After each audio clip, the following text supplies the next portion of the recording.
كمان في القرآن بيتكلم عن العلم في إشارات كونية، خلق الكون واتساعه كروية الأرض ودورانها حوالين نفسها ودورانها حوالين الشمس. وتلاقي الآية بتقول كل في فلك يسبحون، وتلاقي كل في فلك دي تقراها من اليمين للشمال ومن الشمال لليمين، يعني بتلف هي كمان إشارات. يتكلم عن مراحل تطور الجنين في بطن الأم، والدكاترة ما حدش يقدر يقول لك ما فعلا الكلام ده مظبوط 100%. الحمد لله وحده، والصلاة والسلام على من لا نبي بعده.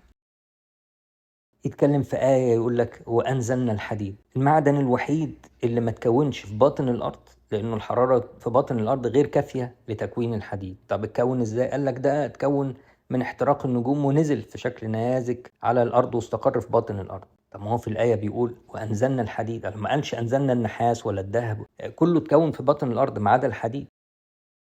ومن 200 سنة تقريبا العلماء وضعوا الجدول بقى الدوري بتاع المعادن، وقال لك انه في وزن ذري وفي عدد ذري. تلاقي انه رقم سورة الحديد ورقم الآية اللي ذكر فيها الحديد تلاقي هي العدد الذري والوزن الذري للحديد. دي ممكن تكون صدفة يعني.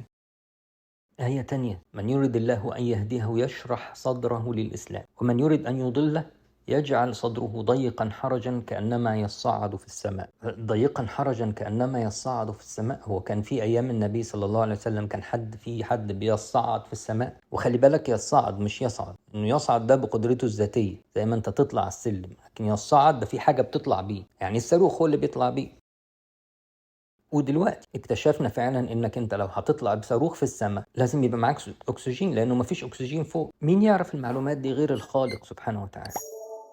مئات من الايات اللي فيها اشارات علمية ثبتت صحتها بالعلم الحديث بالكامل، مفيش حاجة فيها غلط.